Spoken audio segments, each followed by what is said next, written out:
City commissioner police Abdul Qayyum Khan ने कहा है कि जब तक शहर के हालिया फसादात के पसपर्दा जहनों और साजिशों को गिरफ्तार नहीं कर लिया जाता तब तक शहर से मुकम्मल कर्फ्यू नहीं उठाया जाएगा।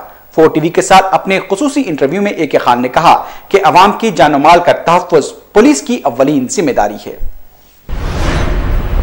खान साहब, सबसे पहले क्या ऐसी ज़रूरत आन पड़ी थी कि आप कर्फ्यू को इम्पोज करें और इतना जल्दी डिसीजन लिए, क्योंकि साबिक़ में भी ऐसे कई वाक़यात रहनुमा हुए थे और इससे डेंजर वाक़यात हुए थे, लेकिन आज आपको ऐसी क्या ज़रूरत आन पड़ी थी कि चंद घंटों के अंदर आप इतना जल्दी डिसीजन लें? देखिए, 27 को पहले इंसिडेंट्स हुए हैं पुराने शहर में, इसके बाद 28 के दिन भी और बड़े पैमाने पर इंसिडेंट्स हुए। 29 के दिन जब शाम को 1-2 चाकूबाजी के इंसिडेंट्स हुए, यह साफ हो गया है कि कोई एक बड़ा मंसूबा है इसके पीछे और वायलेंस और फैलने वाला है।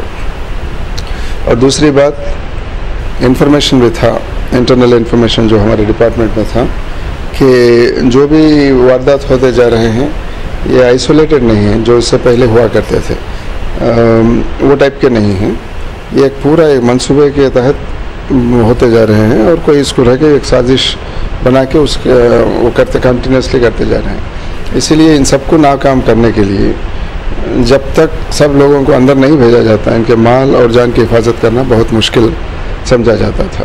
ये बहुत ही डिफ़िकल्ट डिसीजन था। हमें भी पता था कि कर्फ्यू इम्पोज करने से काफ़ी लोगों को इनकन्वीनियंस होगा, फिर भी मेरे ख्याल में जब जो भी डिसीजन लिए वो सही था।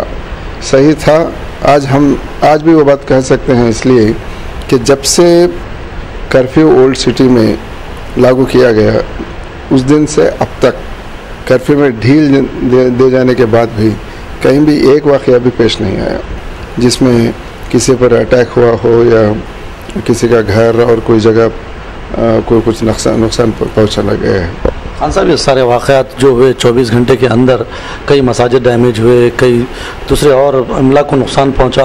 ख़ासकर इसमें एक बात ये देखने में आई थी कि गाड़ियों को ज़्यादा जलाया गया।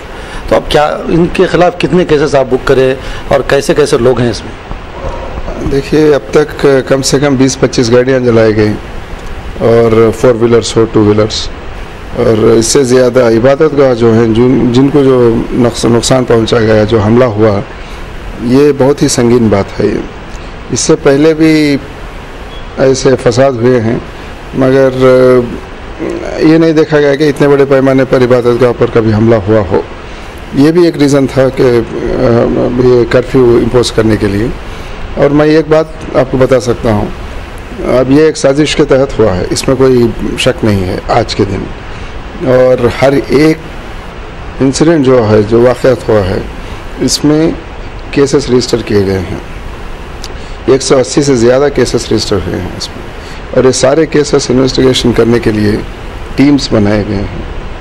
काफ़ी अरेस्ट हो रहे हैं जो ये इंसिडेंट्स में इन्वॉल्व हैं, इनकी शनाख्त हो रही है। जो इसके पीछे रखे मंसूबा बनाए हैं उनकी शनाख्त भी हो रही है।